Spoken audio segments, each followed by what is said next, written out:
Good morning students, मैं उज्जवल शुक्ला आपके favourite YouTube channel commerce Vista पे आपका हार्दिक स्वागत करता हूं। अभी तक हमने यूनिट 5 में प्रोडक्टिविटी एंड क्वालिटी पढ़ा था, उसके बाद हमने टोटल क्वालिटी मैनेजमेंट पढ़ा। आज जो टॉपिक आपके सामने प्रेजेंट कर रहा हूं वो है डेमिंग्स 14 मैनेजमेंट प्रिंसिपल्स। इनका पूरा नाम है विलियम एडवर्ड डेमिंग्स। ठीक है, तो बिना टाइम वेस्ट किए आइए चलते हैं सीधे वीडियो पे और देखते हैं डेमिंग्स के बारे में। तो डेमिंग्स 14 मैनेजमेंट प्रिंसिपल्स मेन है कि डेमिंग एक American engineer, statistician, professor, author and management consultant थे, जो कि मेन इनका प्रोफेशन था। ठीक है, लेकिन ये मेन इंजीनियर थे। यूनाइटेड स्टेट्स ऑफ अमेरिका में रहते थे और इनका जन्म हुआ था अक्टूबर 14, 1900 में और डेथ हुई थी 20 दिसंबर 1993 में।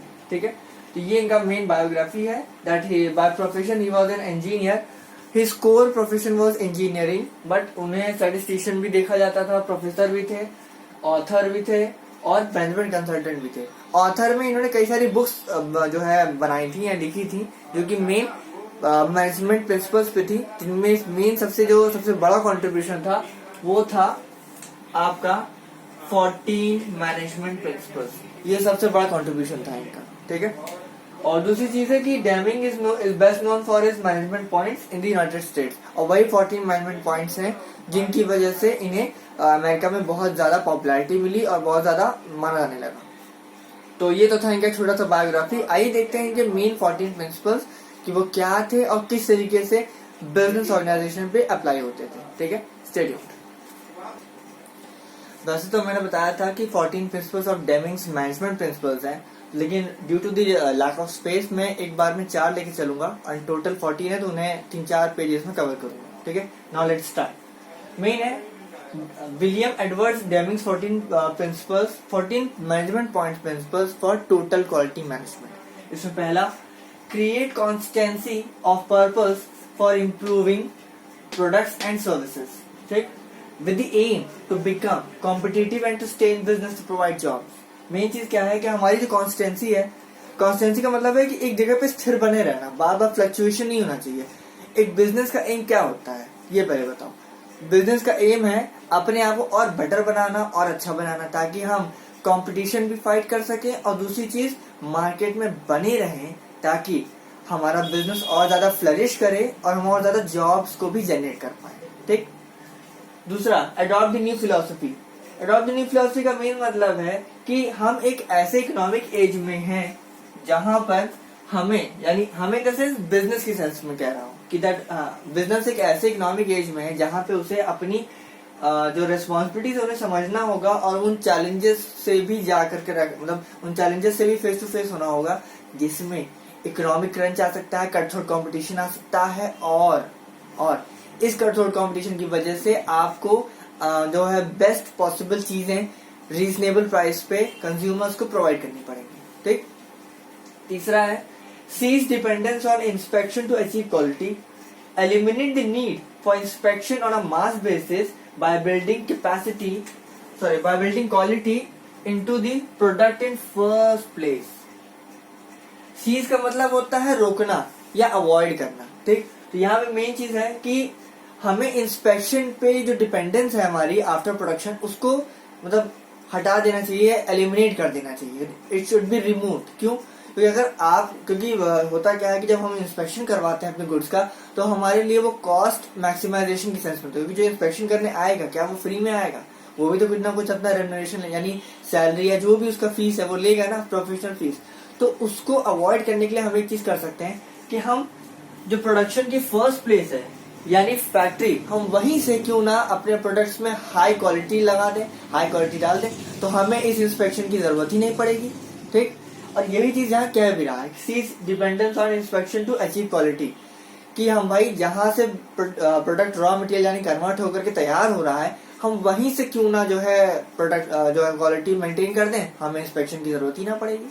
ठीक, फोर्थ है and the practice of avoiding business on the basis of price tag. ये एक साइकोलॉजिकल फैक्टर है कि हम सोचते हैं कि जिस बिजनेस में बहुत ज्यादा हाई प्राइस प्रोडक्ट्स जो है मार्केट में ऑफर किया हुआ है और हाई क्वालिटी के नाम से हम उसको बहुत अच्छा मान लेते हैं और उसको बेस्ट बिजनेस का टैग जो है अवॉर्ड कर देते हैं, लेकिन ये गलत है। ठीक, तो जो हाई प्राइस गुड्स हैं या हाई प्राइस बिजनेसेस हैं, हम उनको बहुत अच्छा टैग दे देते हैं कि भाई बहुत बढ़िया, बड़े बड़े महंगे सामान बेचता है। जरूरी नहीं है कि हाई प्राइस चीजें ही अच्छी चीज हो। ठीक है, उसका मेन मतलब instant minimise total cost by working with a single supplier. इसका मतलब सिर्फ इतना है कि अगर आप एक से ज्यादा सप्लायर्स पर डिपेंडेंट रहेंगे अपनी नीड्स के लिए, यानी प्रोडक्शन नीड्स के लिए, तो वहां पे आपको कॉस्ट बढ़ सकता है। और इस कॉस्ट इंक्रीमेंट को रोकने के लिए एक ही तरीका है कि आपकी जितने भी रिक्वायरमेंट है उनको आप सिर्फ एक सप्लायर के साथ कंप्लीट करो। इससे आपका कॉस्ट मिनिमाइजेशन, यानी जो कॉस्ट इंक्रीमेंट है, कॉस्ट बढ़ रही है, उसमें भी कमी आएगी। और दूसरी चीज, आप जो है हाई प्राइसिंग करके गुड्स की अपनी जो कॉस्ट रिकवरी करते हो उसकी भी जरूरत नहीं पड़ेगी। आप ऑटोमेटिकली टॉप पे रहोगे, लेकिन in the sense of reasonable, providing goods at reasonable prices. ठीक है, अगले 4 के लिए मिलते हैं, just hold on, it's time for next 5। तो point number 5 is improve constantly and for ever the system of production and services. इसमें 2 चीजें आपने नोटिस की हैं, एक है सिस्टम और दूसरा है प्रोडक्शन एंड सर्विस। इन दोनों के इम्प्रूवमेंट में इसलिए जरूरी, क्योंकि जितना ज्यादा ये इम्प्रूव करेंगे उतना ज्यादा ही आपकी प्रोडक्टिविटी, एफिशिएंसी, प्रॉफिट मार्जिन और उतना ज्यादा ही कॉस्ट नीचे जाएगा। ठीक, यानी एक्सपर्टीज आएगी, एफिशिएंसी बढ़ेगी, और सबसे बड़ी चीज जो है वो प्रोडक्टिविटी इंक्रीज करेगी। जब प्रोडक्टिविटी जितना ज्यादा इंक्रीज करेगी उतना ज्यादा आपकी क्वालिटी मेंटेनेंस होगा, और क्वालिटी की वजह से कॉस्ट डाउन होती चली जाएगी, और फाइनली आप मार्केट में अपने प्रोडक्ट्स को रीजनेबल प्राइस पे बेच सकेंगे, ना ही एक्सॉर्बिटेंट प्राइस पे। ठीक है, overall to improve quality, quantity and productivity and thus constantly decrease cost. तो जहां ये तीनों चीजें बढ़ी वहां पे आपका ये चीज अपने आप नीचे चला जाएगा।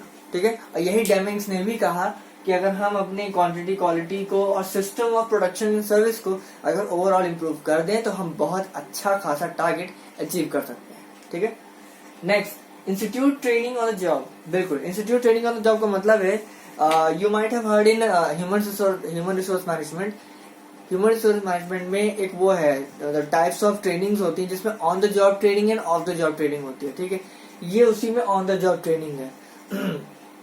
ऑन द जॉब ट्रेनिंग का मतलब है कि आपको काम भी करवाया जाता है और आपको सिखाया भी जाता है कि कोई मशीन या कोई काम कैसे किया जाएगा, ताकि आपका बेस्ट निकाला जा सके और कंपनी को और ज्यादा एफिशिएंट वर्क पावर मिल सके। ठीक है, तो overall institute training on the job का मेन मतलब है कि it is a duty of the management, यानी total quality management, to provide training during the job of a person.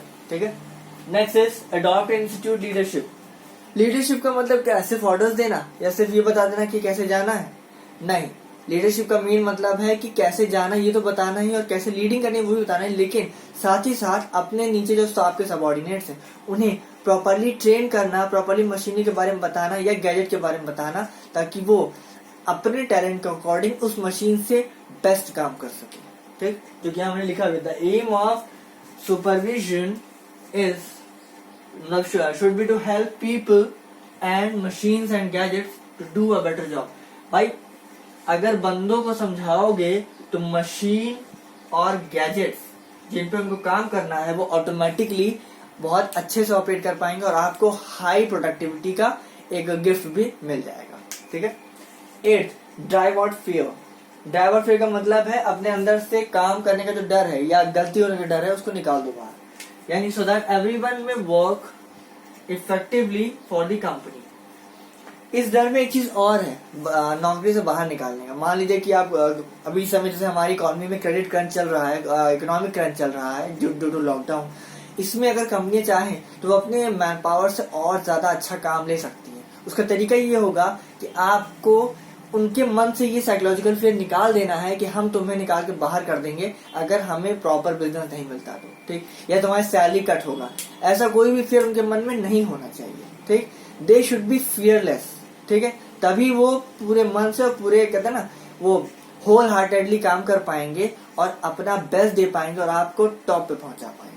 ठीक, तो वही है driver fear, that turn your employees into a fearless man power. ठीक है, break down barriers between departments, ये एक और इम्पोर्टेंट फैक्टर है।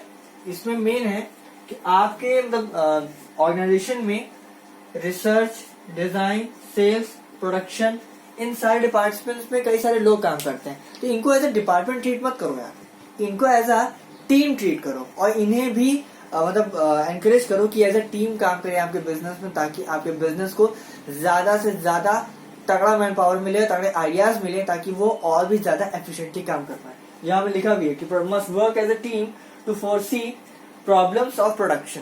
तो प्रॉब्लम्स ऑफ प्रोडक्शन देखने के लिए सिर्फ और सिर्फ रिसर्च का काम नहीं होना चाहिए, रिसर्च, डिजाइन, सेल्स, प्रोडक्शन सब मिलके जब काम करेंगे तो आपका जो भी प्रोडक्शन प्रॉब्लम है वो ज्यादा से ज्यादा सॉल्व हो पाएगा और आप उसको एफिशिएंटली और इजीली डिटेक्ट कर पाएंगे और उसको रिमूव कर पाएंगे। ठीक है, तो now let's it's time for next 5 और उसके बाद मिलेंगे अगले लेक्चर में अगले वीडियो कंटेंट के साथ। So stay tuned.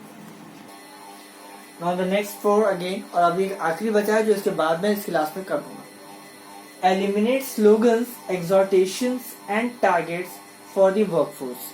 ये तीन के तीनों ही बहुत खतरनाक है आपके वर्कफोर्स के लिए। स्लोगन्स का मतलब है कि उन्हें एक तरीके से वो एक प्रॉब्लम सॉल्विंग करना, और दूसरी चीज एक्सहॉर्टेशंस का मतलब है उनके साथ एक कॉर्डियली रिलेशन बना करके। एक्सहॉर्टेशंस का मेन मतलब है एक ऐसी अपील, एक ऐसा कम्युनिकेशन जिसमें हम किसी से कुछ करने के लिए कहते हैं, और इस कहने में 2 तरीके होते हैं। एक जो है वो सॉफ्ट मेथड है कहने का, और दूसरा है एक जो कि जिसको थोड़ा डरा धमका के कहा जाता है। तो यहाँ पे थोड़ा सा मेंटल जो है प्रेशर डाल करके जो कहा जाता है उसके सेंस में है यहाँ पे। ठीक है, और टारगेट अगर आपने रख दिया वर्कफोर्स के सामने तब तो उसका खत्म मामला, कि वो उस मेंटल प्रेशर में ही रहेगा कि अरे यार मुझे इतने टारगेट कंप्लीट करने हैं, मुझे ये करना है, मुझे इतना करना है, ये करना है। ये सारी चीजें आपको हटा देनी है, तभी आपका वर्कफोर्स आपके लिए एफिशिएंटली काम कर पाएगा। क्योंकि अगर वो मेंटली फ्री रहेगा तभी वो आपके लिए बेस्ट कर सकता है। ठीक, तो आस्किंग फॉर 0 डिफेक्ट्स, ये सबसे बड़ी चीज है। 0 डिफेक्ट्स होने चाहिए, न्यू लेवल्स ऑफ प्रोडक्टिविटी, इन सारी चीजों को एलिमिनेट करना है। Such exhortations only create adversarial relationships as the bulk of causes of low productivity and quality belong to the system. क्योंकि अगर आप उनके ऊपर मेंटल प्रेशर डालोगे तो वो आपके खिलाफ ही खड़े हो जाएंगे कि हम अपना तो कुछ करता नहीं है इंसान, हम सारा प्रेशर लोग के ऊपर डाल देता है, हम लोग मरते हैं, खटते हैं और सारा नाम ये ले जाता है। इस तरीके की थिंकिंग आती है, और इसी थिंकिंग को बचाने के लिए आपको इन तीनों को ही एलिमिनेट करना होगा, किसमें, मैनेजमेंट सिस्टम के अंदर से। ठीक है, अगला है eliminate numerical quotas for workforce and numerical goals for management. Numerical quotas में फिर वही है, इसमें कहा गया ये टारगेट। न्यूमेरिकल कोटा से अगर मैं बात करूं तो यहाँ मैं टारगेट लिख देता हूं, और यही इसका मेन पर्पस है कि आपको अपने वर्कफोर्स के दिमाग में से टारगेट वर्ड हटा देना है। और दूसरी चीज न्यूमेरिकल गोल्स जो होते हैं वो मैनेजमेंट के लिए होते हैं। दोनों में अंतर सिर्फ इतना है कि न्यूमेरिकल कोटास का मतलब है क्वांटिटी, कि हमें इतनी क्वांटिटी तुमसे चाहिए ही चाहिए, इतना लाओ, बिजनेस लाओ। और न्यूमेरिकल गोल्स का मतलब है कि मैनेजमेंट के ऊपर ये प्रेशर डाल दिया जाता है कि हमको इतना लेवल अचीव करना ही करना है। अभी आपके ऊपर है कि आप इसे कैसे अचीव करवाते हो। और न्यूमेरिकल गोल जो है वो MBO के नाम से भी जाना जाता है, मैनेजमेंट बाय ऑब्जेक्टिव्स, इसके नाम से भी जान सकते हैं। ऑब्जेक्टिव का मेन मतलब है कि हमको मार्केट लीडर बनना है, हमको मोनोपोली लानी है अपनी मार्केट में, ये सारी चीजें होती है। ठीक है, अगला है remove barriers that rob people of pride of workmanship and eliminate the annual rating of merit system. Main चीज सिर्फ इतनी है कि अगर आप अपने मैनेजमेंट सिस्टम में डिफेक्ट्स नहीं पूरे कर सकते तो आपके जो वर्कमैनशिप के जो प्राइड ऑफ पीपल है, यानी ऐसे लोग जो कि काम करने में बहुत ज्यादा इंटरेस्टेड है लेकिन आपके मेंटल प्रेशर देने की वजह से वो आपके लिए वो नहीं कर पाते जो आपको चाहिए, तो आपको ऐसी चीजें हटा देनी चाहिए। खासकर टारगेट है और ये एक्सहॉर्टेशंस है, स्लोगन्स है, ये सब कुछ हटा देने होंगे आपको। ठीक, और दूसरी चीज है आपको एनुअल रेटिंग और मेरिट सिस्टम भी हटा देना पड़ेगा, क्योंकि ये भी एक वो है नेगेटिव साइड है आपके वर्कमैनशिप की एफिशिएंसी को घटाने का। ठीक, मेन मतलब है एनुअल रेटिंग का मतलब होता है हर एम्प्लॉय की रेटिंग कर दी जाती है, हर बिजनेस की रेटिंग कर दी जाती है, हर डिपार्टमेंट की रेटिंग कर दी जाती है कि ये डिपार्टमेंट बहुत अच्छा था, इसको 9 आउट ऑफ 10 देते हैं, ये डिपार्टमेंट बहुत बेकार था, इसको 5 आउट ऑफ 10 देते हैं। तो इससे उनके अंदर एक साइकोलॉजिकल इफेक्ट आता है, एक चेंज आता है। वो साइकोलॉजिकल इफेक्ट पॉजिटिव और नेगेटिव दोनों होता है, इसकी वजह से वो डेवास्टेटिंग नेचर का होता है। ठीक है, और लास्ट है institute a vigorous programme of education and self improvement. Vigorous का मतलब होता है बहुत ज्यादा एक्साइटिंग और वो जिसे कहते हैं ना जोश भरा हुआ, तो उसके सेंस में है कि आपको अपने ऑर्गेनाइजेशन के अंदर एक विगरस प्रोग्राम ऑफ एजुकेशन यानी बहुत ज्यादा जोश भरने वाला प्रोग्राम ऑफ एजुकेशन लाना होगा। और सेल्फ इम्प्रूवमेंट तभी हो सकता है जब आप उन्हें एक अच्छी एजुकेशनल सिस्टम दीजिए विद इन द ऑर्गेनाइजेशन, जिससे वो अपने आप को और ज्यादा एक्साइटेड और ज्यादा पावरफुल फील करें। ठीक, इसका एक आखिरी पॉइंट आपके सामने रख रहा हूँ, फिर मिलेंगे नेक्स्ट वीडियो में। Stay tuned. रख रहा हूँ आपके सामने आखिरी पॉइंट जो कि है put everybody in the company to work to accomplish the transformation. Obvious सी बात है, किसी भी ऑर्गेनाइजेशन किसी एक बंदे के दम पे नहीं चलती। जितने भी टॉप मैनेजमेंट से लेकर बॉटम के मैनेजमेंट तक सबके सब इसमें इन्वॉल्व होते हैं, तब जाकर के कहीं पूरी ऑर्गेनाइजेशन प्रॉपरली रन करती है, फ्लरिश करती है और ट्रांसफॉर्मेशन भी होते हैं। ठीक, ट्रांसफॉर्मेशन का मेन मतलब होता है चेंजेस लाना, चाहे वो टोटल स्ट्रक्चर में चेंजेस हो, चाहे उसकी बिजनेस पोजीशन में चेंजेस हो, चाहे मार्केट के जो शेयर है उसमें मार्केट का जो टोटल हिस्सेदारी जिसे कहते हैं उसमें चेंजेस हो। तो ओवरऑल जितने भी चेंजेस अगर लाने हैं उसमें जब तक सबके सब यानी हर कोई इन्वॉल्व नहीं होगा तब तक आपकी जो कंपनी है, बिजनेस है, वो ओवरऑल ट्रांसफॉर्मेशन नहीं ला सकती। ठीक, तो आज के लिए इतने पे ही रोक रहा हूँ। मिलेंगे अगले वीडियो में अगले कंटेंट के साथ। तब तक इस वीडियो को देखिए, कोई प्रॉब्लम हो तो अपने वीडियोस के लास्ट में अपने कमेंट्स पोस्ट कर देना। Thank you so much.